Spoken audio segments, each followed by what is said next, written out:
Ya. Entonces, la semana pasada conversábamos acerca de que existían varias alteraciones que podían ahí modificar un poco la funcionalidad de nuestro aparato digestivo, donde habían algunas asociadas a el esófago. Habíamos visto, ¿cierto?, cómo el bolo alimenticio tenía que moverse a través de él y cómo este tenía que avanzar hasta llegar al estómago para seguir avanzando y luego pasar al intestino y generar todo el proceso de absorción. ¿Cierto? Ustedes en fisiología vieron que los procesos de absorción ocurren más bien a nivel de intestino delgado y que dentro de lo que es boca, esófago, estómago ocurre más bien un proceso de ruptura de enlaces que permite obtener moléculas más sencillas y más fáciles de absorber. ¿Ya? Dentro de cada uno de ellos hay un actor de enzimas que está permitiendo, favoreciendo este proceso. Y muchas partes anatómicas que también permiten un buen funcionamiento y un buen movimiento de mi bolo alimenticio desde que yo lo formo en la boca hasta que llega finalmente a nuestro estómago y deja de llamarse bolo alimenticio, ¿cierto? Para empezar a recibir otros nombres. Existe una patología que tiene que ver más bien con la dificultad para mover nuestro bolo alimenticio desde nuestro esófago a nuestro estómago. Esta disfunción va asociada a que aparece aquí lo que se conoce como eh, sacos, sacos inflamados. Estos sacos inflamados aparecen en este caso, como son esofágicos, a nivel de esófago. Se fijan que acá vamos a tener nuestro diafragma, aquí tenemos nuestro esófago, nuestro estómago, y acá abajo está el cuerpo del estómago. Déjenme poner el puntero. Ahí. Entonces, ¿qué pasa aquí? Estos divertículos son pequeñas evaginaciones de la mucosa a través de la capa muscular del esófago que provoca la retención del alimento. Fíjense ahí cómo se forma una especie de bola, de masa, de saco, que me evita que mi alimento siga avanzando hacia el estómago y esto puede provocar una inflamación del esófago e incluso puede provocar una úlcera debido a la inflamación o al exceso de inflamación. Entonces, vamos a ver aquí dos casos, una llamada hernias hiatales por desplazamiento, que es la de arriba, y la otra, que es la B, la paraesofágica. Fijan que aquí es la parte del esófago la que se ensancha y aquí es más bien una parte del estómago que sale o que no está en la posición que corresponde, ¿cierto? Y que retiene ahí un poco de alimento y forma como un saco. Y este saco interrumpe la motilidad del alimento, el avance normal del alimento hacia el tracto digestivo y de esta manera nos genera ahí o nos puede generar daños asociados a inflamaciones o a úlceras si es que esto es muy grave, se mantiene en el tiempo. Esofagitis por reflujo y que esta yo creo que es súper común, muchas la han padecido o muchos por lo menos conocen un poco de qué se trata este tema del reflujo. Y se caracteriza más bien por un dolor ardiente en el pecho, se siente uno tiene la sensación de ardor y lo que se conoce como ardor o, o ese ardor en el pecho es lo que se llama esta acidez estomacal. Esta acidez estomacal se manifiesta eh, por diferentes situaciones y una de las mayores probabilidades de tener este reflujo es cuando la persona está en posición supina, es decir, estiradita, plana. Esto facilita el reflujo del alimento desde lo, desde los esfínteres, donde cuando los esfínteres no funcionan, no se encuentran cerrados como corresponde, y de esta manera se nos genera ahí esta sensación de acidez. Acá nosotros tenemos nuestro esfínter esofágico inferior, que está cerrado. Ustedes pueden ver cómo existen aquí unas pequeñas como válvulas que están juntas y eso provoca que ellas se mantengan contraídas, ¿ya? Y por lo tanto, todo el contenido que está acá al interior del estómago, no se devuelve. ¿Ya? Ahora, ¿por qué esa sensación de acidez? Ustedes saben que en el estómago, ya cuando el bolo alimenticio llega, empieza inmediatamente la estimulación para producir ácidos. Ácidos que van a estar, como les decía en un comienzo, trabajando para poder aumentar la degradación del alimento y poder transformar todos aquellos nutrientes en sustancias más pequeñas, fáciles de digerir.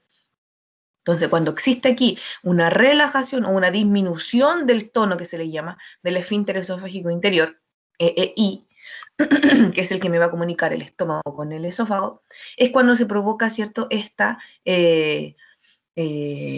devolución del alimento, del quimo en este caso, que se va a llamar cuando estamos a nivel del estómago, hacia el esófago. Como esto viene rodeado de un pH muy ácido, producto de todos los componentes que se liberan o que se secretan en el estómago, esto genera esta sensación de ardor, ya esta sensación de acidez. Los contenidos, ¿cierto?, pasan desde el estómago al esófago a través de este esfínter esofágico inferior que pierde tono, que pierde contracción, que pierde capacidad, ¿cierto?, de cierre aquí, que pierde su funcionalidad por alguna razón particular, momentáneamente. En este caso aquí dice que después de consumir algunos alimentos o medicamentos que disminuyen el tono del esfínter esofágico inferior es cuando existen las mayores probabilidades de aparición.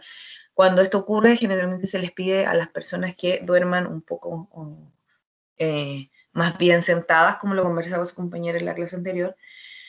Y es muy común cuando tenemos en los bebés, cuando tenemos un sistema, un aparato digestivo inmaduro. Bueno, todavía falta un poco de desarrollo de esfínteres acá, esto es muy común y los bebés tienden, ¿cierto?, a tener este reflujo de manera constante los primeros meses, y por eso es súper importante estar pendiente de ellos y evitar que ellos duerman completamente acostaditos, sino más bien cambiarlos. Hay unos colchones especiales que son utilizados para cunas, donde son antirreflujo, que se les llama, donde viene con una leve inclinación, y si no, ponerle ahí algún cojincito o algo que evite que él esté más bien en posición supina, ya que ellos, es más difícil en ellos darse cuenta si es que existe este reflujo que puede terminar incluso con vómito y puede provocar que ellos ahoguen, ¿ya?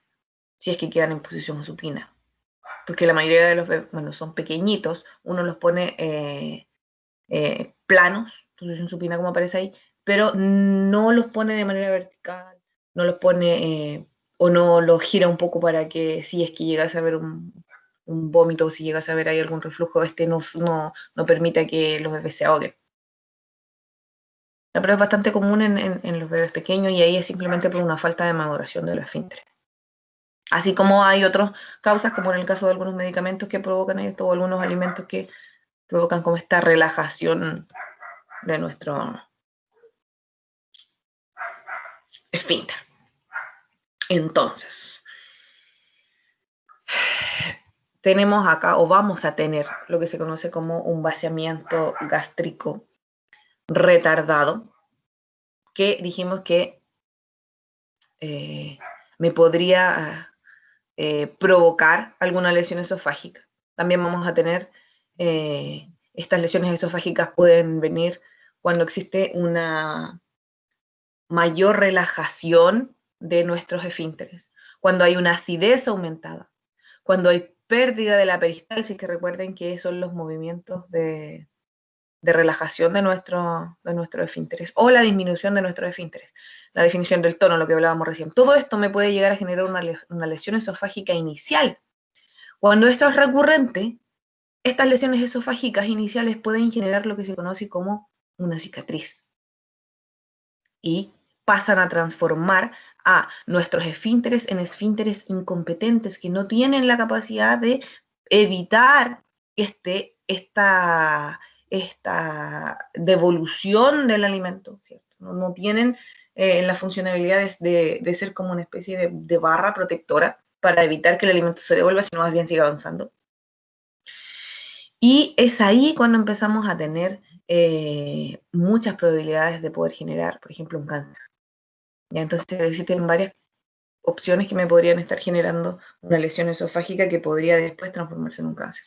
¿ya? Pero en este caso todos asociados al esfínter esofágico, al funcionamiento de él, cómo este se ve alterado, cómo este se ve disfuncional en cuanto al proceso de evitar la devolución del alimento, ¿ya? Y aquí es súper importante cómo la acidez influye, porque recuerden que nuestro estómago está recubierto por una mucosa, y esta mucosa es la que en el fondo evita que el ácido generado en el estómago me destruya las células de nuestro intestino, de nuestro, perdón, de nuestro esófago. En la misma mucosa es la que está protegiendo y está evitando el actuar de este ácido. A medida que nosotros vamos perdiendo mucosa, es donde se va generando la aparición de estas úlceras más bien a nivel de estómago. Pero nuestro esófago no está preparado para tener retención de algún alimento que esté con características ácidas extremas, como lo es en el caso del estómago. En las otras partes de nuestro sistema digestivo tenemos pH más bien cercanos al neutro. ¿Y qué pasa cuando el bolo alimenticio pasa al estómago, al intestino? Ahí hay otro sistema de equilibrio que viene más bien dado por bajarle la acidez a nuestro quimo, que va a pasar nuestro estómago y va a llamarse kilo, donde vamos a tener el actuar de diferentes bases que van a provocar, en el fondo, tratar un poco de neutralizar este alimento, porque va a pasar exactamente lo mismo. La acidez que trae mi quimo puede dañar gravemente las paredes de mi duodeno, que es la primera porción que me va a estar recibiendo todo esto. Y eso también me va a provocar la aparición de úlceras. ¿Ya? Ahora entonces vamos a pasar a nuestro estómago, y aquí vamos a tener algunos trastornos del estómago donde vamos a estar, o vamos a dividirlos más bien, en dos. Una asociada a la secreción del ácido que hablábamos recién, y la otra asociada al factor intrínseco que nosotros vimos cuando hablamos de anemias el otro día, que existía la presencia ahí, o la liberación, la secreción de un factor intrínseco súper importante para el tema de absorción de la vitamina B12, y que después, producto de una mala absorción de la vitamina B12, venían consecuencias que una de ellas podía ser o terminar en la anemia perniciosa. Entonces, la secreción del ácido, bueno, tenemos ahí problemas en la secreción del ácido. Va a crearse o va a aparecer lo que se conoce como enfermedad acidopéptica. Y esta enfermedad acidopéptica me puede generar manifestaciones clínicas bastante dolorosas, ¿ya? Puede generar cambios en la aparición de las heces, en las características de las heces. Y debido a estas perforaciones o a estas heridas que se generan debido al exceso de secreción de ácido, también me podría generar, ¿cierto?, aparición de sangre, que podría verse reflejado, o uno podría identificarlo cuando los vómitos ya aparecen sanguinolentos. Existe aquí una alta probabilidad de que estos trastornos del esófago vengan dados por una bacteria que yo creo que muchos la conocen, que es la Helicobacter pylori, que provoca esta enfermedad acidopéptica. Si bien es cierto, no el 100% de estas enfermedades viene dada por ella es en el fondo o responsable de un alto porcentaje de esta aparición, de la aparición de esta patología. Y si bien es cierto, como parecía, acá tenemos otras opciones que también pueden estar formando parte de esto. Se fijan que hay cierta incidencia de que al final esto pueda transformarse en un cáncer, pero no siempre. Vamos a tener aquí disepsia funcional, pero también no siempre. Se fijan que no todo está en el marco del Helicobacter pylori, pero sí mi Helicobacter pylori puede causar muchas de estas cosas, en grandes proporciones, ¿ya?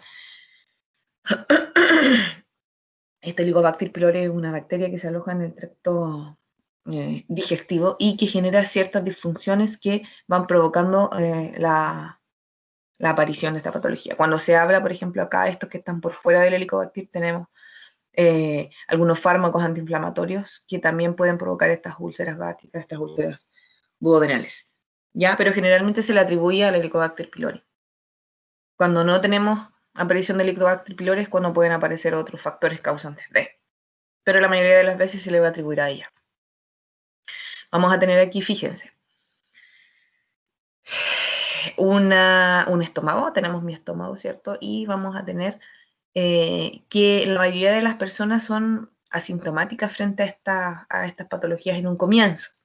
Pero esta gastritis, esta aparición de la disfunción, la podemos después manifestar de dos formas. Hay un 80% de probabilidades de que esto se transforme en una pangastritis.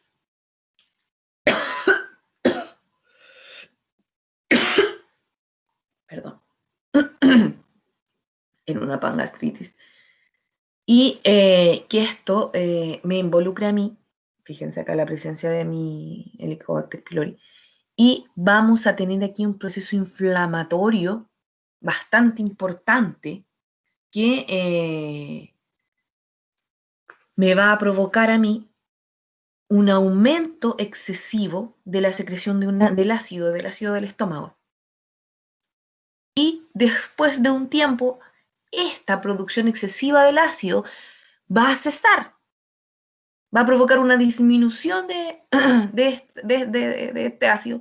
¿Y por qué vamos a tener primero un aumento y luego una disminución? Debido a que el mismo ácido provocado por la presencia de esta bacteria en este caso, me va a dañar las paredes del estómago. Y producto de este daño vamos a tener una atrofia celular.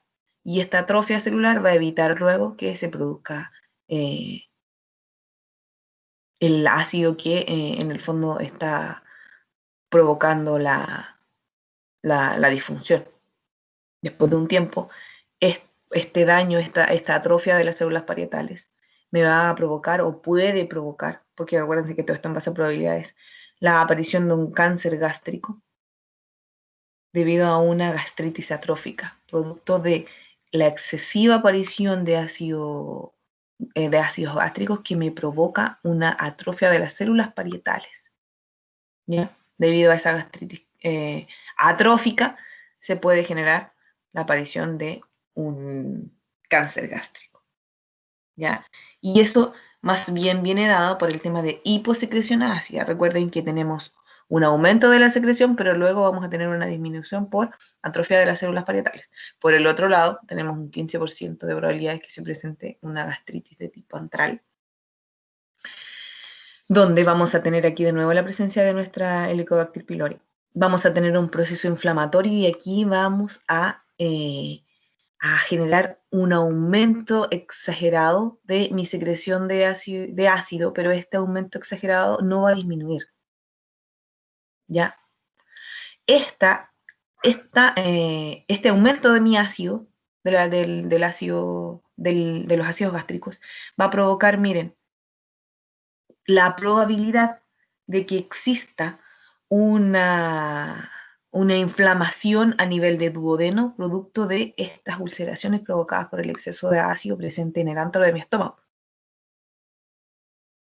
¿Ya? Y aquí vamos a tener en el fondo una metaplasia gástrica duodenal producto de esta inflamación o esta ulceración generada a nivel del antro del estómago.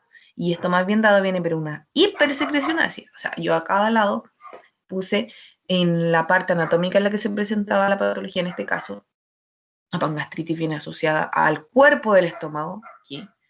¿Ya? Y es debido a una supresión de las células parietales, lo que dijimos debido a una atrofia. Hay una baja en la secreción del ácido y se genera una gastritis atrófica. Por el otro lado, esto ocurre en el antro del estómago, o sea, la parte más baja donde vamos a tener la conexión con el duodeno. Hay aquí una disminución de la somatostatina y un aumento de la secreción de gastrina. Todo eso es lo que provoca el aumento en la secreción del ácido. Y la predisposición de mi duodeno, o sea, esto queda predispuesto a que se genere en esta parte una úlcera duodenal debido a que ocurre en el antro del estómago, o sea, muy en el lugar justo o exacto donde vamos a tener esta unión. Entonces, por eso me deja muy expuesto a mi duodeno a que en el fondo la úlcera se genere a nivel de duodeno. Pero nosotros tenemos diferentes formas de defensas que nos van a estar ayudando en el fondo a o a evitar este proceso de daño, evitar este proceso ulceroso. Y es cuando se generan las alteraciones de ellas, cuando tenemos la aparición de nuestro daño en que están formando parte de nuestro tracto digestivo. Aunque recuerden que cuando se habla de acidez digestiva, tienen que enfocarse principalmente en la parte del estómago. Es ahí en donde vamos a generar las condiciones para que se genere una inflamación del esófago, como vimos en el caso anterior, debido a una falla o una disfunción de mis esfínteres inferiores en este caso, o una inflamación que puede ser, terminar en una úlcera, pero asociada a la parte más abajo del duodeno, pero todo esto debido a que tenemos un descontrol a nivel de estómago, ¿ya? Y como tenemos un descontrol a nivel de estómago, que él es un órgano especializado para mantener las células más bien funcionales, independientemente de la producción de la cantidad excesiva de ácido, ¿ya? Es ahí, en ese momento, cuando aparecen las probabilidades, cuando las fallas o existen fallas en la forma de defensa que tiene este órgano para evitar que este exceso lo dañe a él o dañe, ¿cierto?, a los órganos que están alrededor de él. Y ahí es donde decíamos, por ejemplo, forma de defensa, la producción del moco, donde, ¿cuál es la adaptación estructural que existe aquí, ¿cierto? Hay una gran cantidad de células de la superficie del estómago que segregan este moco. ¿Y qué hace esto? ¿Cómo funciona? ¿Cuál es su mecanismo de defensa? Evita el contacto directo, ¿cierto?, del ácido con el epitelio. Esa es la manera más clara que tengo yo de evitar que se generen úlceras, porque el moco está protegiendo, es una capa protectora de mi epitelio, y esto evita el daño. Por eso hay una alta probabilidad de que cuando existe un exceso, por ejemplo, de masticar chicle, se genere con mayor facilidad estos momentos de acidez o la aparición de estas úlceras. Recuerden que el estímulo para que el estómago produzca o secrete estos ácidos es la deglución. La deglución desde el momento en que yo degluto, trago de manera, el concepto vulgar, ¿cierto? Y hago que pase algo desde mi esófago a mi estómago, esa es la señal para la producción de ácidos clorhídricos. Si en este caso lo que yo te está pasando es solo saliva, que es lo que nos ocurre cuando estamos masticando chicle, ¿cierto? Se empieza a producir de manera excesiva un ácido clorhídrico que no tiene de dónde actuar. ¿Por qué? Porque mi saliva no lleva más bien alimento que permita ser degradado por este ácido. ¿Y qué va a hacer este ácido? Va a tener que empezar a actuar frente a lo que hay en el estómago. Como en el estómago no hay nada, va a actuar directamente sobre las mucosas. Y es ahí en ese momento en cuando empezamos a tener pérdidas de las mucosas y aumenta la probabilidad de tener algún daño epitelial. Entonces, por eso lo ideal es evitar al máximo el consumo de chicle en ayunos prolongados. Si yo recién almorcé o ha pasado poco tiempo desde que ingerí alimento, quizás no sea tanto el problema. Pero si yo estoy frente a un ayuno prolongado, donde mi estómago está vacío en su totalidad, el consumo de chicle solo va a provocar una producción de ácidos innecesarios que podrían llegar a dañar las mucosas. Hay también la producción de bicarbonato.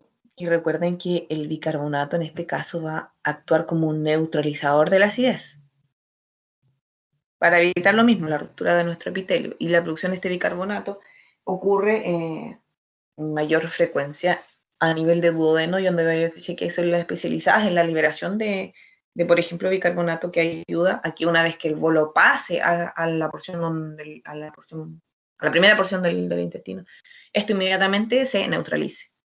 Hay prostaglandinas que van a actuar también atenuando la producción del ácido. Las uniones estrechas, que evitan la rotura del epitelio, son uniones o son nexos, son conexiones entre una célula y otra, evitando, ¿cierto?, que esto me las rompa y esto pueda también producir un daño. También tenemos defensas contra la infección, si es que llegase a existir. El ácido, vamos aquí a hablar, bueno, tenemos la microbiota normal del colon, que es una microbiota más bien establecida en nuestros intestinos y que tiene que ver mucho con el tema de ayudar a degradar algunos nutrientes y facilitar su absorción, por ejemplo. Y cuando esta microbiota normal se ve alterada, también tenemos aparición de disfunciones que vamos a ver ahí igual más adelante. Y claro, la defensa también asociada al ácido estomacal es que ayuda a eliminar organismos patógenos. ¿Por qué? Porque cuando nosotros, si llegase a venir algún agente patógeno en algún alimento que consumimos, una vez que pasa a la boca, ahí ya hay unas enzimas que quizás lo podrían digerir, y si no pasa, que se digiere en la boca este patógeno. Una vez que llega al estómago, el pH extremo del ácido también podría ayudar a evitar la propagación de esta bacteria o de este patógeno, porque no deberían soportar cambios tan bruscos de pH. Entonces también eso nos sirve como un tema de defensa de la presencia de este ácido. Y vamos a hablar entonces de úlcera gástrica cuando tenemos un deterioro de las defensas de nuestra mucosa. Fíjense ahí que primero podríamos comenzar o podríamos partir con una gastritis, que habla más bien de una especie de inflamación, pero luego esta gastritis podría transformarse en una úlcera gástrica, y esta úlcera gástrica ya me bajen o me habla en el fondo de una lesión más bien importante a nivel de membranas, de epitelio, generando una pérdida de la mucosa, una pérdida de la, de la protección o de las células de mi estómago. Y provocando ahí, por ejemplo, una isquemia de la mucosa, una reducción del flujo sanguíneo a nivel de mucosa. Todo esto, o esta aparición de esta úlcera gástrica, viene generalmente asociada cuando hablamos del tema de motilidad, tenemos aquí 3 factores importantes. Uno es la tendencia de los contenidos duodenales a refluir, contenidos del duodeno. 2, retraso en el vaciamiento de los contenidos gástricos. Y 3, retraso completo del vaciamiento gástrico. Todo esto es lo que me ayuda de cierta manera a generar estas úlceras gástricas que dijimos que íbamos a tener aquí un daño directo en la mucosa, y que existían estos fármacos antiinflamatorios no esteroides de los que hablamos delante, que van a generar un déficit de prostaglandinas, y que hacían ellas eran las que aumentan el flujo sanguíneo de la mucosa, secretan bicarbonato y moco, estimulan la reparación y la renovación de las células de la mucosa. Entonces, cuando tenemos aquí una falla a este nivel, es cuando vamos a generar una pérdida de las células epiteliales y por lo tanto la aparición de esta úlcera. No vamos a tener un flujo sanguíneo adecuado, no vamos a tener una secreción de bicarbonato y de moco. Ya dijimos que el bicarbonato me va a bajar el pH y el moco me va a proteger las paredes. Y además no vamos a tener quien nos estimule a renovar las células de la mucosa, porque si bien es cierto, las células de la mucosa aparecen, están presentes, tenemos que ir generando una renovación constante para que esta mucosa vaya o esté constantemente disponible para generar estas protecciones. Entonces, cuando se produce ahí una falla a nivel de prostaglandina, es cuando aumentan las probabilidades de. Y cuando hablamos de úlcera, bueno, aquí ahí aparecían imágenes reales, y recuerden, úlcera gástrica a nivel de estómago. Cuando hablamos de úlcera duodenal es cuando ya la úlcera no se forma a nivel de estómago, sino más bien tenemos las probabilidades de formar las úlceras a nivel de duodeno, que es la porción más cercana al estómago. Entonces aquí la relación también es directa, ¿ya? Aquí tenemos una imagen real, ¿cierto?, donde se muestra una úlcera duodenal, aparición de estas especies de heridas debido a la destrucción de nuestro epitelio. Y generalmente las úlceras duodenales vienen como consecuencia de la infección de la Helicobacter pylori. ¿Por qué? Porque como la Helicobacter pylori genera aquí daños a nivel de estómago, y que puede generar, como le vimos hace un rato, este exceso de acidez a nivel del antro del estómago, nos va a generar aquí la probabilidad de que exista o de que estemos predispuestos a la aparición de úlceras duodenales, por el exceso de acidez que se genera en este lugar, y es este lugar donde tenemos la conexión directa con el duodeno. Hay varios factores que también están provocando esto, que tiene que ver mucho con el tema de la dieta, el fumar, el consumo excesivo de alcohol, y también la predisposición genética, porque esto también tiene una predisposición genética importante que nos predispone a estar más o a tener o a presentar con mayor facilidad estas patologías. ¿Ya? Entonces aquí es importante que estas úlceras duodenales, ¿cierto?, están muy cercanas a la primera parte del duodeno acá, y que tienen que ver más bien con una secuela de mi Helicobacter pylori debido a esta producción excesiva de ácido clorhídrico más bien en la parte del antro de mi estómago. ¿Ya? Entonces, cuando hablamos de enfermedad ácido péptica, hay que tener claro que son que se manifiesta o que se presenta cuando tenemos defectos aquí en mi mucosa gastrointestinal. Dijimos que podía afectar más bien al estómago o podía afectar más bien al duodeno. Tenemos un alto porcentaje de úlceras duodenales asociadas a Helicobacter pylori. O sea, el 95% de mis úlceras duodenales tienen más bien una etiología asociada a una secuela del Helicobacter pylori. Mientras que tanto el 70 o el 80% de las gástricas también tiene que ver con el Helicobacter pylori, pero también tenemos aquí un alto porcentaje, que no es menor, un 30%, que puede venir asociado a otro proceso disfuncional.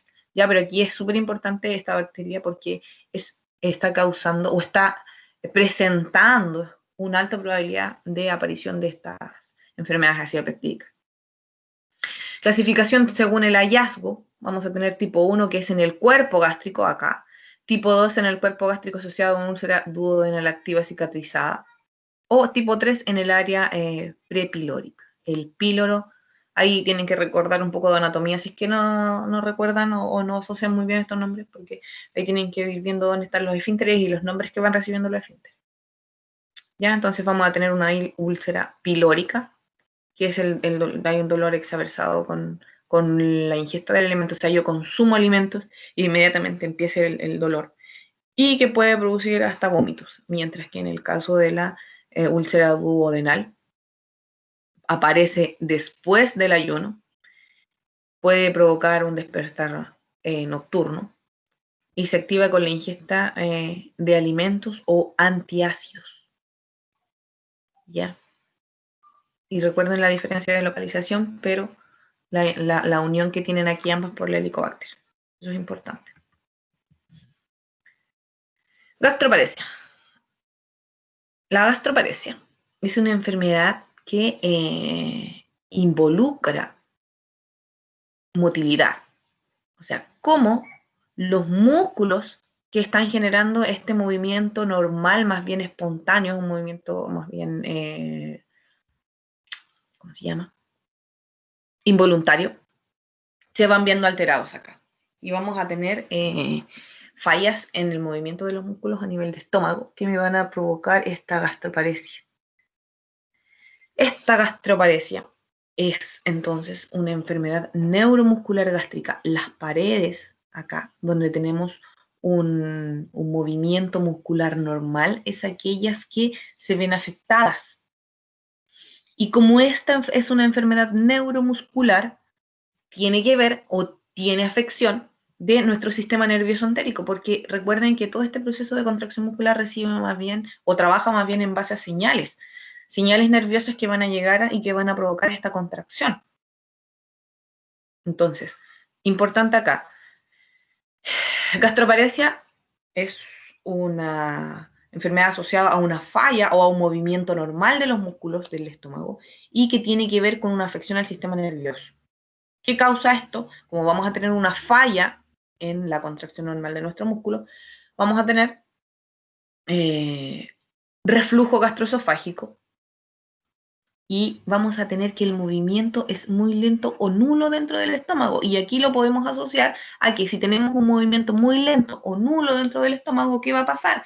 Lo podemos asociar a la patología que recién vimos.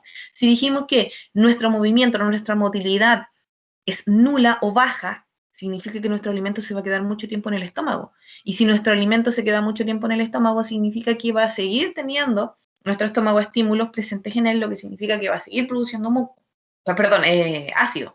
Y que el moco, en este caso, va a empezar a debilitarse debido al exceso de ácido que puede que actúe directamente sobre el quimo, en este caso, ya no bolo alimenticio, pero también directamente sobre las paredes del moco, que vimos que la falta de motilidad era una de las razones que podría provocar estas úlceras. ¿Ya? Entonces, puede que también este sea un factor que me provoca una úlcera y que puede estar dentro del 30% de las otras causas que generaban úlcera gástrica.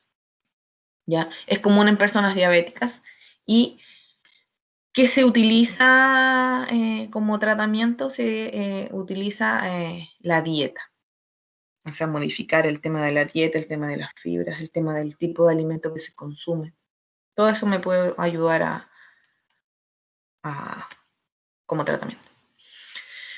Trastornos de la vesícula biliar.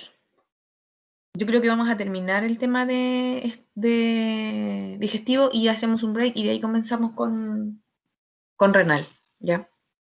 Trastornos de la vesícula biliar. Vamos a tener aquí los famosos cálculos biliares. Si nosotros observamos la imagen acá, vamos a tener nuestro duodeno acá abajito y vamos a tener esta conexión con mi vesícula biliar, que en el fondo ya va a tener acá una función súper importante, porque cuando vamos a hablar de este conducto que me liga a mi duodeno con mi vesícula biliar y que además tiene acá una conexión con el páncreas, estos fluidos que salen tanto de la vesícula como del páncreas son los que van a ser liberados en la primera porción del duodeno y que van a ayudar a la emulsión, por ejemplo, de las grasas, las que van a ayudar, por ejemplo, a bajar la acidez que trae el alimento desde el estómago y lo que me va a permitir a mí la absorción de los nutrientes, ¿ya? O sea, el hecho de que podamos emulsionar las grasas es súper importante con estas conexiones que se generan. Ahora, cuando existe aquí un bloqueo de mi vesícula, del conducto que llega o que viene desde la vesícula, es lo que me provoca a mí problemas asociados a la función normal de mi duodeno. Ahora, este bloqueo podría venir dado, por ejemplo, por la aparición de estos famosos cálculos biliares, que son estas especies de piedrecitas que ustedes ven acá, que van a estar bloqueando completamente el vaciamiento de mi vesícula y por lo tanto la llegada hacia mi duodeno. Puede que estos cálculos bloqueen el conducto al principio, en el comienzo, al medio, o que incluso estén bloqueando no solo la liberación de las secreciones producidas por la vesícula biliar, sino que además bloquee las secreciones producidas a nivel de páncreas. Entonces aquí ya no solo voy a tener una afección que va a traer como consecuencia la ausencia de estas secreciones de la vesícula, sino que también va a traer como consecuencia la ausencia de las secreciones producidas por el páncreas. ¿Ya? Entonces, ¿cuáles son los factores que afectan la composición de la bilis? Muy importante el tema de la dieta. O sea, el contenido de colesterol, por ejemplo, presente en la dieta es súper importante. La tasa de formación de la bilis, con qué recurrencia se forma, la tasa de absorción del agua, infecciones pueden estar ahí funcionando o ¿cómo se llama?, afectando la prostaglandina. Hay varios factores.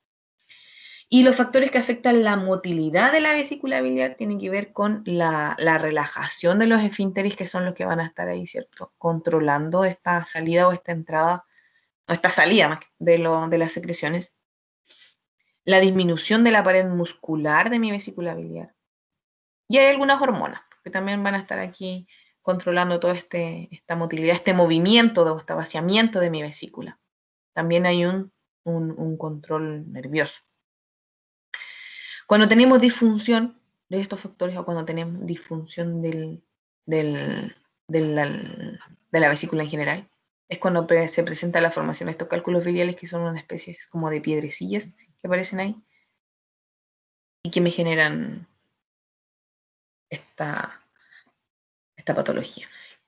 Muchas veces cuando existe la formación de cálculos biliares que son grandes, que en algunas ocasiones bloquean o que ocupan el 60 hasta el 70% del tamaño completo de la vesícula, y esto me va a generar daños en las células de esta vesícula, se toma como decisión en la extracción completa de la vesícula. Cuando no se puede disolver estos cálculos, no se puede provocar la eliminación de ellos. Y esto claramente le trae consecuencias bastante notorias en en la vida normal de la persona asociada al tema de consumo de alimentos. Tiene que haber ahora sí un control excesivo en cuanto a los tipos de alimentos que se consumen. No es que yo no pueda consumir nunca más algo, no, sino que más bien tengo que tener algunas proporciones controladas. Pero que más de alguien conoce a alguien que le hayan sacado la vesícula y generalmente esto va asociado al tema de consumo de grasas, por ejemplo. ¿Por qué? Porque aquí vamos a tener falta de emulsión de grasa, lo que va a generar, ¿cierto? Un enlentecimiento del proceso de absorción o simplemente una no absorción. Entonces ahí hay factores que juegan un rol importante en el funcionamiento de esta absorción que se ven involucrados.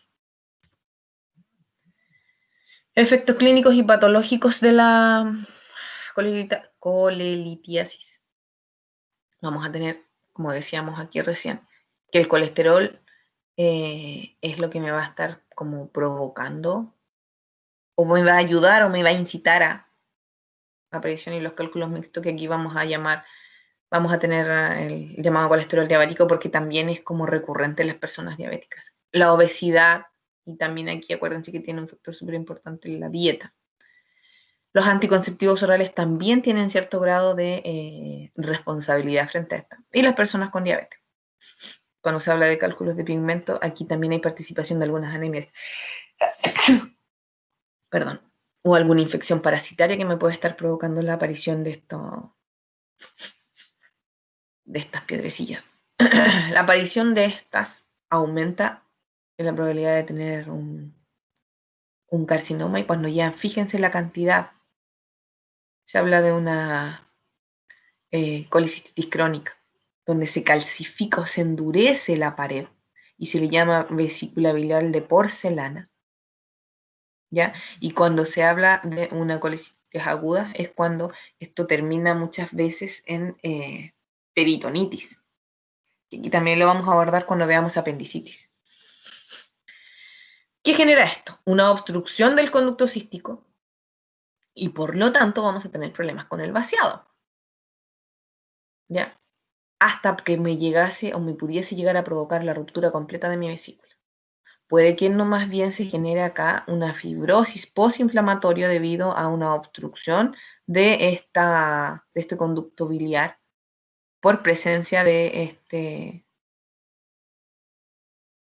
esta calcificación acá. O miren abajo, dependiendo si lo tenemos acá en esta otra posición, vamos a tener o generar una pancreatitis aguda o una pancreatitis crónica por obstrucción de las secreciones porque estoy bloqueando el conducto que me permite vaciar la producción del páncreas al duodeno. Y aquí es donde esto ya se forma bastante complejo y puede llegar a ser mortal. La aparición de una pancreatitis por un cálculo. Alteraciones a nivel de intestino. Tenemos el llamado síndrome del intestino irritable o SII, como servicio de impuesto interno. Se conoce, ¿cierto?, por el nombre popular de llamado colon irritable. Este colon irritable se asocia inmediatamente a dolores, a molestias, a hinchazones, a algunas veces estreñimiento, otras veces diarrea, algunas veces las dos cosas. Eso va a depender, ¿cierto?, de la persona, de las manifestaciones de la persona, de los factores que estén involucrados en eso. Pero sí, la mayoría de los síntomas son estos que pusimos acá, donde tenemos una hinchazón abdominal notoria. Y eso va de la mano con un dolor abdominal más bien importante. Y que puede provocar o un estreñimiento, una diarrea o ambas juntas. Esto provoca la sensación como de tener que ir al baño constantemente. Da como una sensación de malestar a nivel intestinal, ¿cierto? Y que me llama a ir recurrentemente al baño y que genera la incapacidad de repente de evacuar debido a que en el fondo la presencia o las ganas de querer ir al baño es más bien por las manifestaciones clínicas de la patología. ¿Ya? Hay factores que me pueden estar causando este famoso colon irritable asociados a presencias que son más bien esporádicas. O sea, puede que a mí me pase ahora porque estoy sometida a un estrés importante y ese estrés importante me provoca a mí una aparición de colon irritable, pero que después eso va a desaparecer. O quizás yo consumo algún alimento en particular que me provoca, o pueda que quizás el fumar me provoque la aparición de de esta difusión, pero cuando esto es, ¿cómo se llama?, es recurrente, puede que ahí se generen problemas que me alteren un poco mi vida diaria y que por lo tanto alteren mi calidad de vida. Pero cuando es más bien en eventos parciales, en eventos independientes, más bien lejanos, se toma más bien casi como normal, dentro de todo, la presencia de colon irritable frente a la exposición a situaciones de estrés, como les comenté. ¿Ya? Yo creo que muchos, o acaso no todos, en algún momento hemos sentido esta sensación de colon irritable debido a lo más común que es el padecimiento de estrés o a algún alimento que nos cayó mal. Entonces lo vamos a dividir en diferentes tipos dependiendo de lo que esto nos provoque. Por ejemplo, el síndrome de intestino irritable que causa estreñimiento, o el que causa diarrea, o el mixto. Esa es una manera de subdividirlo. Y la etiología que viene acá tiene que ver con, por ejemplo, la alteración en la motilidad del colon, cómo nuestro alimento dentro del colon se está moviendo de manera alterada, se está moviendo quizás más lento, y esto provoca aquí esta disfunción. Puede que también venga después de tener o de presentar una crisis diarreica. El estrés, la ansiedad que conversábamos recién pueden desencadenar, y aquí tiene que ver un efecto a nivel de sistema nervioso, cómo esto me está provocando la aparición de diferentes neurotransmisores, me provoca aquí la aparición de este síndrome. La intolerancia a ciertos alimentos o la sensibilidad de nuestro intestino al gas, cuando por ejemplo se toman gaseosas. Muchas personas que simplemente por tomar bebidas se produce esta hinchazón o estos dolores abdominales porque mi intestino es intolerante al gas. Entonces pueden haber varias causas. Y esto de manera resumida, ¿cierto? Vamos a tomar aquí, en este caso, el tema de los alimentos. Vamos a tener, no sé, la lactosa, fructanos, polioles, exceso de fructosa, qué sé yo, varias componentes de los alimentos que me van a provocar la aparición de esta patología y generando efectos fisiológicos, como por ejemplo una fermentación rápida por las bacterias del colon, incrementando la producción de gas, ya sea dióxido de carbono o gas metano. Y esto también puede traer como consecuencia elevar la carga osmótica, que conduce a un incremento de la entrada de agua a nivel intestinal, que es lo que en el fondo va a estar provocando la diarrea. Aumentar la cantidad de agua presente. Esto va a provocar una distensión luminal, vamos a aumentar el lumen, y va a provocar una flatulencia excesiva, un dolor abdominal, una inflamación y una movilidad del intestino alterada. Debido a una distensión luminal, mi lumen de mi intestino se agranda, se hace más ancho, se distiende. Y esos son los síntomas comunes. ¿Ya? Pero aquí esta es la clave. La fermentación rápida de las bacterias provocando el aumento de gas y la entrada de agua. Ambos factores son lo que me va a provocar esta distensión luminal.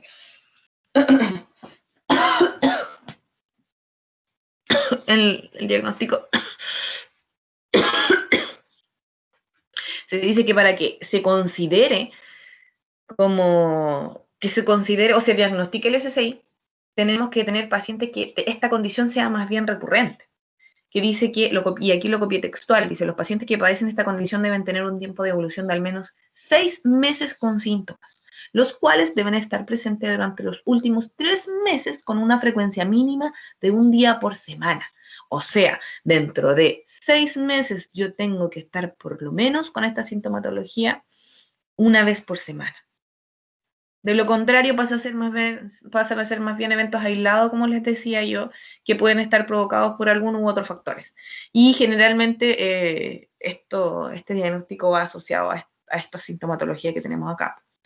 Dolor abdominal bajo, que miren casi en el 100% de las personas. Eliminación de moco por el recto, cuando hay defecación, ¿cierto? Uno logra ver que las heces son más bien mucosas.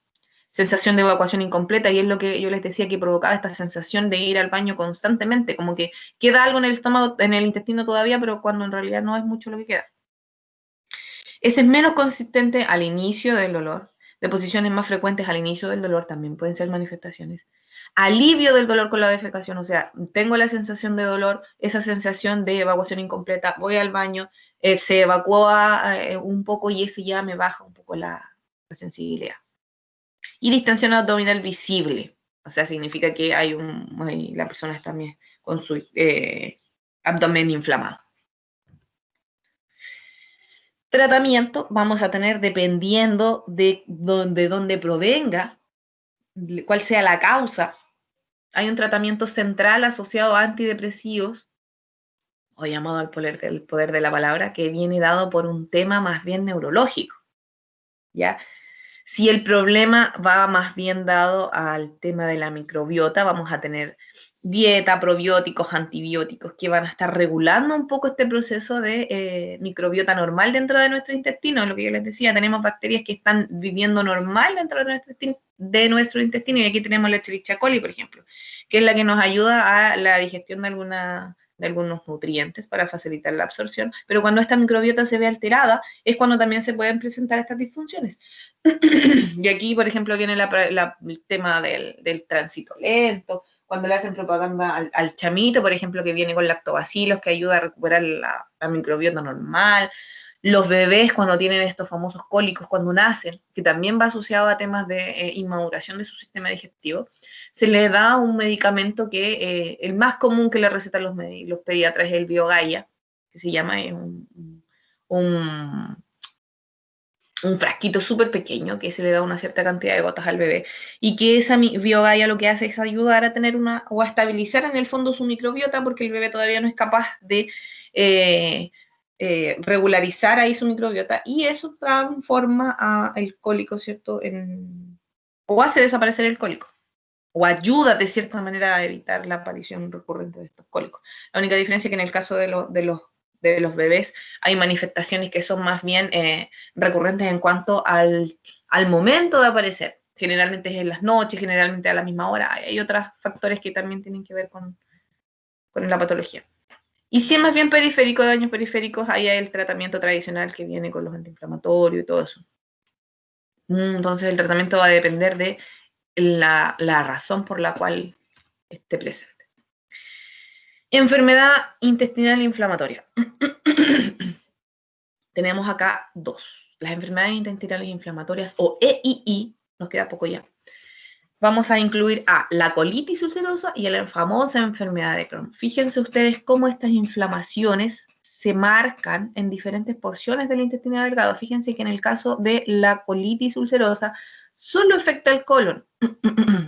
Pero cuando hablamos de una enfermedad de la enfermedad de Crohn, puede afectar cualquier parte del tubo digestivo. O sea, vamos a poder tener aquí inflamaciones a nivel de duodeno, a nivel de esófago, a nivel de colon, incluso a nivel de recto. Apéndice también se puede ver involucrado. Entonces, cuando se habla de enfermedades intestinales inflamatorias, son enfermedades que involucran tanto la colitis ulcerosa como la enfermedad de Crohn. Una se diferencia de la otra en el lugar donde afecta. La colitis ulcerosa tiene más bien un lugar marcado de actuar, que es el colon, mientras que la enfermedad de Crohn afecta a cualquier parte de nuestro tubo digestivo. En el caso de la colitis ulcerosa, los principales síntomas pueden ser la pérdida de peso de manera moderada, hay un dolor abdominal más bien difuso aquí, pero por el otro lado, a nivel de enfermedad de Crohn, hay una pérdida de peso marcada. Hay presencia de fiebre, hay dolor abdominal que va generalmente atribuido al lado derecho. La enfermedad de Crohn, recuerden que aquí también tiene un factor genético importante y puede provocar, miren acá abajo, la aparición de estas fístulas que me van a conectar o hacer conexiones anormales. Esta conexión anormal, fíjense aquí entre el ilion y el intestino el ilion, que es la última porción del intestino delgado, y acá mi colon, me puede provocar desestabilizaciones importantes. ¿Ya? Entonces es muchísimo más compleja la enfermedad de Crohn, y aún es una enfermedad que no tiene un tratamiento 100% eficaz. Si bien es cierto, se pueden apaciguar un poco los síntomas, no es que tenga una cura. ¿Ya? Existe también la llamada colitis intermediaria, la colitis indeterminada, que es aquella que no se puede tener como una diferenciación clara si se habla más bien de una colitis ulcerosa o que puede estar más bien asociada a una enfermedad de Crohn. Ese es como un intermediario y ahí hay que hacer diferentes análisis que me permitan a mí, en base a los resultados, que ver cuál de las dos es la que se presenta o la que presenta mayor cercanía a la afección. Hay una susceptibilidad genética, o sea, yo tengo una predisposición genética a esta enfermedad, hay factores genéticos, hay genes presentes que están alterados. ¿Ya? Entonces, por eso aquí tienen gran porcentaje de importancia en base al tema de la aparición, qué tanta disposición genética yo tengo.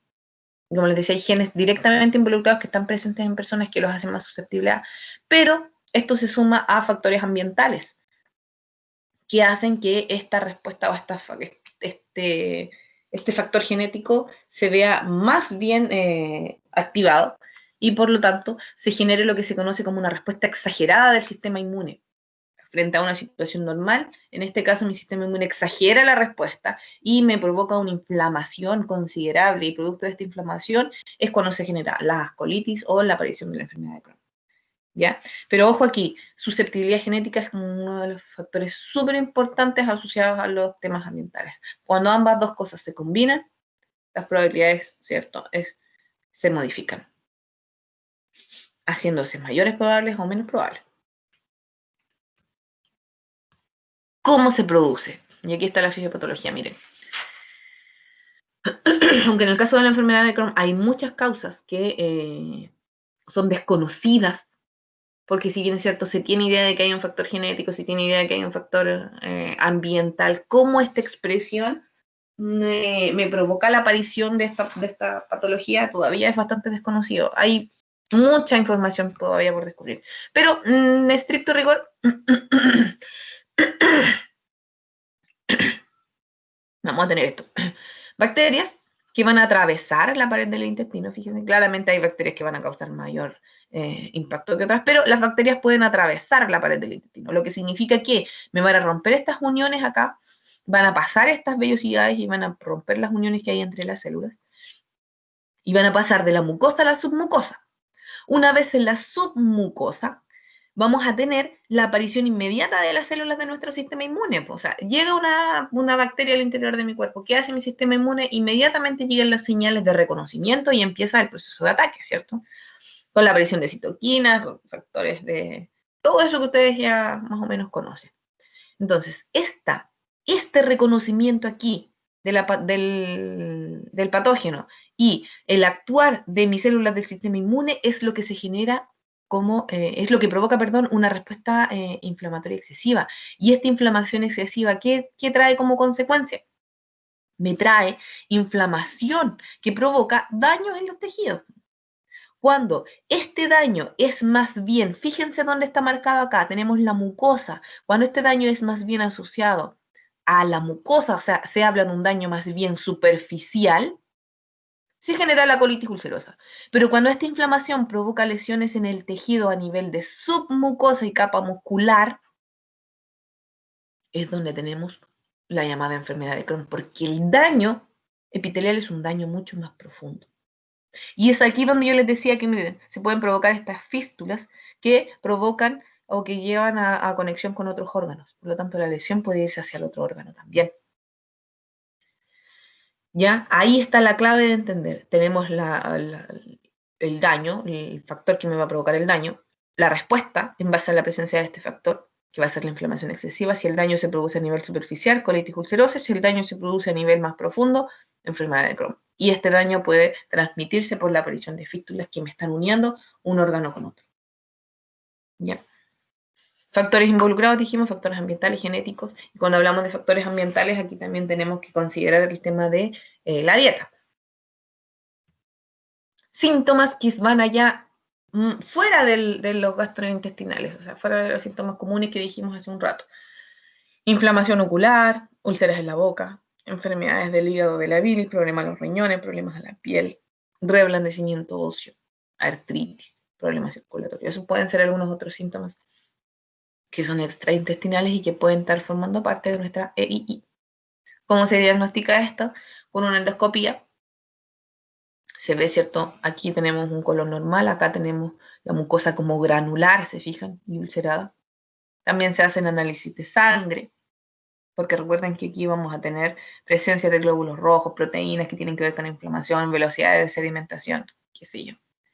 Prueba de tránsito intestinal asociado a la enfermedad de Crohn, y fíjense ahí cómo nuestro tránsito intestinal se va viendo alterado.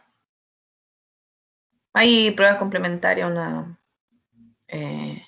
tomografía, por ejemplo, computarizada, que puede ayudar. Pero esas son como las pruebas que se utilizan. Cuidados: tratar, prevenir infecciones, que recuerden que son las que provocan esta inflamación. Dejar el tabaco, que puede ser un factor ambiental. Complementar con la dieta, porque también eso va aparte como un factor externo. Y evitar antiinflamatorios en lo más que se pueda. Tratamientos: antibióticos,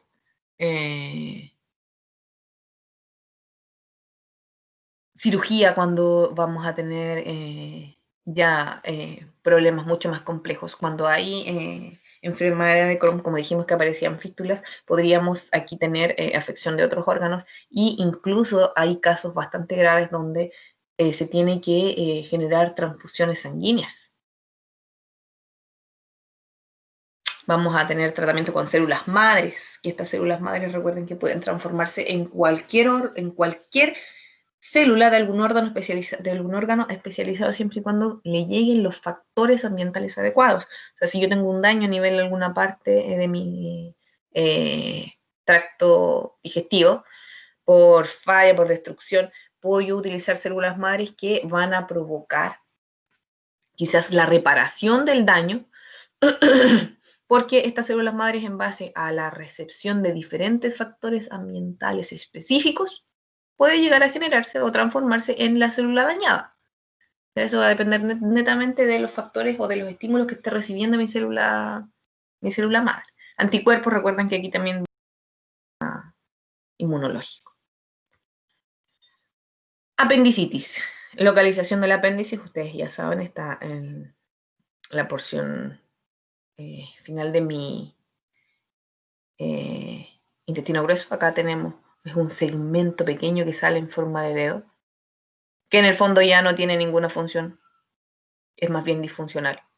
Ahí se ve cómo este apéndice está localizado a nivel de nuestro intestino grueso, y una inflamación de él es lo que me puede provocar a mi apéndice.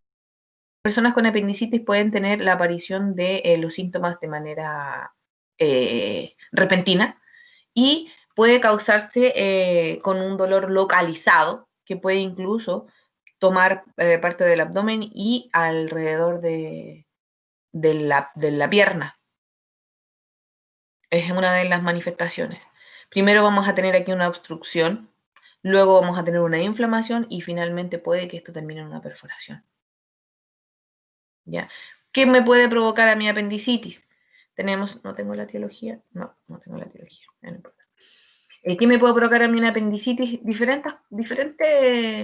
Una apendicitis puede tener diferentes causas, por ejemplo, acumulación de heces en ese lugar, presencia de infecciones asociadas a bacterias, virus, puede ser debido a restos de alimentos que queden en ese lugar. Hay diferentes factores que pueden estar provocando la inflamación, ¿ya?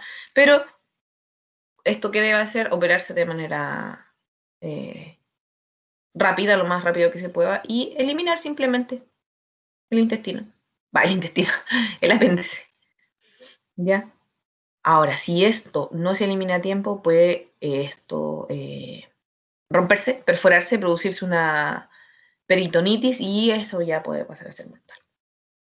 Síntomas: dolor al lado derecho del abdomen, náuseas, vómitos, pérdida de apetito, fiebre, estreñimiento, diarrea y una distensión abdominal. Fíjense que uno se ve un poco más abultado el abdomen. Esas son manifestaciones clásicas. Entonces, en base a esas manifestaciones, la más típica es el dolor al lado derecho, pero si ese dolor al lado derecho va acompañado de fiebre, náuseas, pérdida de apetito, inmediatamente hay que acudir a un centro de asistencia. Y las últimas alteraciones en la motilidad del intestino, vamos a tener diarrea, que puede causarse, ¿cierto?, por bacterias, por parásitos, por virus, bacterias que vengan en el intestino, intolerancia a ciertos alimentos, y producto de esta intolerancia a ciertos alimentos, ¿qué tenga que hacer mi intestino? La única manera de eliminar ese alimento es rodeándose de agua y de esa manera lo expulsa. Algunos antibióticos que causan diarrea para equilibrar la flora intestinal cuando tenemos ahí un fallo a nivel de equilibrio. Algunos de los virus son los rotavirus, el adenovirus, que me pueden causar diarrea. En el caso de las bacterias tenemos la Escherichia coli y la salmonela. La Escherichia coli es, si bien es cierto, es una bacteria que está normal dentro de nuestro cuerpo y ella tiene una ubicación. Si la coli sale de esa ubicación normal que ella tiene, me puede causar estas disfunciones. Ya, o sea, si la coli sale del intestino y se va al estómago, por ejemplo, puede causar esto. Diferentes manifestaciones. Ella está en una porción adecuada donde funciona de manera normal. Pero la salida de ella de ese lugar es donde me genera alteraciones. Puede que exista aquí una infección viral, como en el caso anterior que vimos que podía ser, por ejemplo, un rotavirus, que cuando llega a los enterocitos, fíjense, los empieza a destruir. La destrucción de los enterocitos me provoca una baja en la superficie de absorción. Claramente, si yo tengo menos enterocitos, voy a bajar los niveles de absorción y por lo tanto esto me va a generar la llamada diarrea melabsortiva por destrucción de los enterocitos. Ahora, aquellos enterocitos que quedaron disponibles, ¿qué empiezan a hacer? Empiezan a aumentar la presión osmótica intestinal debido a la absorción de agua y de electrolitos. Y esto aumenta la producción de gas. Y es en ese momento en donde vamos a tener las manifestaciones de la diarrea. Otra es el estreñimiento, evacuación poco frecuente, incompleta o difícil de las heces. O sea, o yo no voy al baño constantemente, o cuando voy al baño no se evacúa completamente, o cuesta mucho evacuar. Causas, sedentarismo, que uno aguante mucho las ganas. Si yo me aguanto las ganas de ir al baño durante mucho tiempo, eso finalmente termina provocando un estreñimiento. Entonces, lo ideal es que apenas uno tenga las ganas de ir al baño, estas ganas no sean guardadas, sino más bien podamos inmediatamente evacuar para evitar esta acumulación. La falta de alimentos con fibra, o sea, ahí tenemos problemas en la dieta, el abuso de laxantes, si no hay una toma de agua adecuada, tenemos factores que también van asociados al tema del estrés, ciertos medicamentos, pero en el fondo me interesa que entiendan el concepto de estreñimiento. Evacuación poco frecuente, incompleta o difícil de las heces. Síntomas, menos de 3 defecaciones por semana. O sea, si yo voy al baño menos de 3 veces a defecar, ya hay un síntoma de estreñimiento. Dificultad o esfuerzo extremo para evacuar las heces también es una manifestación. Que esto también puede terminar con la aparición de otros daños producto del esfuerzo que se genera por defecar. Heces duras, incómoda, hinchazón del abdomen, sensación de evacuación incompleta, sensación de obstrucción. Y la retención fecal, donde tenemos acá, fíjense la imagen, la no eliminación de las fecas. ¿Cuáles son las causas? Una, del estreñimiento, lo que vimos recién. Falta de fibra o líquidos en la dieta. Ignorar la necesidad de ir al baño. La edad también aumenta o posibilita la retención fecal. Otras patologías, sedentarismo, ciertos medicamentos. Pero aquí en el fondo yo tengo una retención fecal. No sale las fecas. Y por otro lado, y creo que es la última, obstrucción intestinal. Fíjense acá, por ejemplo, tengo yo que cómo mi intestino se superpone frente a la misma porción. Eso evita que las heces puedan ser eliminadas. Cómo se crean estos famosos vólvulos, que es cuando mi intestino se enrolla y esto también obstruye al intestino. Las famosas hernias, que producto a la evaginación, ¿cierto? A la salida de parte de mi intestino y que esto está ahí apretado, me evita o me retiene también provocando la obstrucción del intestino. O las famosas adherencias, que cuando se crean conexiones entre las partes de los intestinos, que eso también evita que me pueda avanzar. Síntomas: dolor abdominal severo, retorcijones llamados, vómitos, inflamación, gases, hinchazón, incapacidad de eliminar gases, estreñimiento. Esas son algunas de las causas, perdón, de los síntomas que a mí me están mostrando que hay una obstrucción intestinal, o sea, mi intestino está bloqueado y de esta manera no está provocando la eliminación de las fecas. La más común, o una de las más comunes, es el vólvulo. donde se genera, ¿cierto?, esta especie de rotación de mi intestino y evita la eliminación de esto. Esto puede ser mortal, claramente, por la acumulación de heces y la inflamación, la infección que esto puede generar.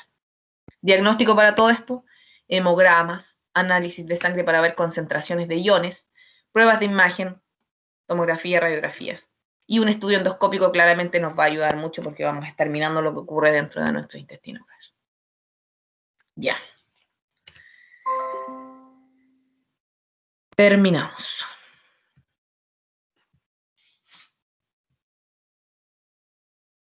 Detener grabación.